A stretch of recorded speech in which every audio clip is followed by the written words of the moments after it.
Halo, selamat datang kembali. Langsung aja ya, hari ini kita gali lebih dalam buku The Art of Laziness dari Library Mindset. Kita fokus ke bagian pola pikirnya nih, terutama soal gimana caranya mengatasi kebiasaan menunda sama rasa cemas yang seringkali nggak perlu. Misi kita, khusus buat Anda, adalah menyaring tips praktis dari buku ini. Gimana sih cara ngelola khawatir? Dan yang lebih penting, gimana caranya ambil tindakan? Oke, yuk kita mulai. Salah satu ide awalnya nih, buku ini bilang kalau kekhawatiran itu sering banget nempel sama kelambanan atau kemalasan. Betul sekali. Penulisnya bahkan sampai mengutip Mark Twain yang bilang, saya ini orang tua dan udah tahu banyak masalah besar, tapi kebanyakan nggak pernah kejadian. Ini kena banget ya. Coba deh Anda renungkan, seberapa sering kita khawatir berlebihan soal sesuatu yang ujung-ujungnya nggak terjadi apa-apa. Jadi ya banyak kekhawatiran kita itu nggak berdasar. Nah, ada pandangan menarik di buku ini.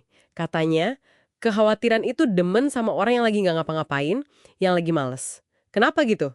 Ya karena kalau kita nggak ada kesibukan, nggak ada tindakan, energinya lari kemana coba? Ya kemikirin yang nggak-enggak, jadi cemas kan? Makanya, tindakan itu kayak obatnya gitu. Ini nyambung banget ya kayaknya sama konsep ambil tanggung jawab 100% yang juga disinggung di sini. Kalau kita cuma nyalahin orang atau situasi, ya masalahnya nggak bakal kelar. Khawatir itu bisa jadi semacam cara kita lari dari tanggung jawab buat bertindak. Iya, menariknya lagi, buku ini coba mengklasifikasikan kekhawatiran. Jadi ada dua jenis utama nih gitu. Pertama, hal-hal yang memang ada di bawah kendali Anda. Sesuatu yang bisa Anda lakukan untuk mengatasinya. Kedua, ya hal-hal yang benar-benar di luar kendali Anda. Nah, beda nih cara menyikapinya. Khawatir soal yang pertama itu bisa dibilang bagus atau produktif. Tapi ada syaratnya, yaitu kalau kekhawatiran itu mendorong Anda bertindak. Contohnya gampang lah, khawatir soal kesehatan, terus jadi terdorong buat olahraga atau makan lebih sehat. Nah, itu kan bagus. Betul. Tapi kalau sebaliknya, kita khawatir soal yang kedua tadi, hal-hal yang sama sekali nggak bisa kita kontrol. Kayak, aduh besok ada badai nggak ya? Atau, wah jangan-jangan nanti ada asteroid nabrak bumi. Khawatir soal itu, tuh kata penulisnya sama sekali nggak ada gunanya.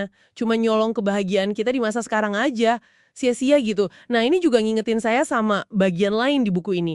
Yang bilang, lakukan hal sulit terlebih dahulu. Sering banget kan yang bikin kita paling cemas itu justru tugas-tugas penting tapi berat yang kita tunda-tunda terus. Padahal kalau kita langsung hadapi, beban pikiran karena cemas itu malah bisa langsung plong, berkurang drastis. Tepat sekali. Jadi, aturan main yang disarankan buku ini sebenarnya simple banget. Aturannya, jangan pernah khawatir soal apa yang nggak bisa Anda kendalikan. Udah, titik. Nah, kalau Anda bisa mengendalikannya, ya jangan cuma diam aja khawatir. Harus segera bertindak. Jangan sampai cemasnya itu malah bikin Anda lumpuh, nggak bisa ngapa-ngapain. Kalau kita lihat gambaran besarnya ya, ini semua tentang gimana kita mengarahkan energi mental kita. Fokus kemana? Ya ke hal yang benar-benar penting dan bisa kita pengaruhi. Apa itu? Ya tindakan kita sendiri, pola pikir kita. Bukan opini orang lain, bukan kejadian di luar sana yang nggak bisa kita prediksi. Oh iya, ada cerita bagus di buku ini. Soal petani sama burung pipit di ladang gandumnya. Jadi petani ini cemas panennya bakal rusak dimakan burung. Tapi dia nunda terus ngandelin orang lain. Pertama ngandelin anaknya, terus ngandelin buruh tani buat panen. Burung pipit yang bikin sarang di situ, tadinya santai aja dengar omongan si petani. Tapi begitu petaninya akhirnya bilang, oke, besok saya kerjakan sendiri saja panennya, wah baru deh burung pipit itu panik. Langsung nyuruh anak-anaknya pindah sarang. Kenapa? Karena baru saat itulah ada kepastian tindakan dari si petani sendiri, bukan cuma omongan atau rencana.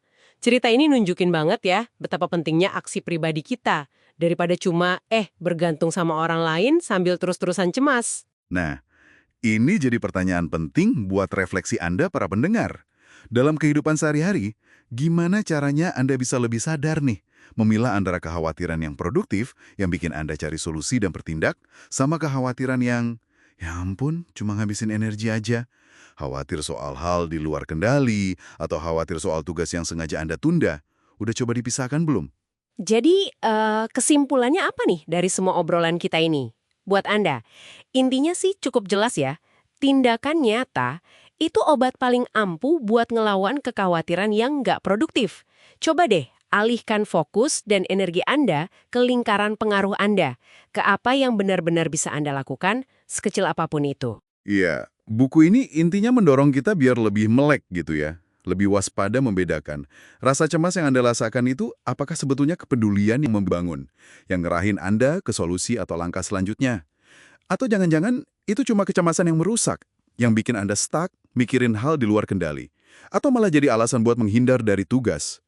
Ini soal gimana Anda bisa ngambil alih lagi energi mental Anda. Jangan biarkan habis percuma oleh kekhawatiran yang sia-sia. Oke, sebagai penutup nih, coba luangkan waktu sejenak buat merenung.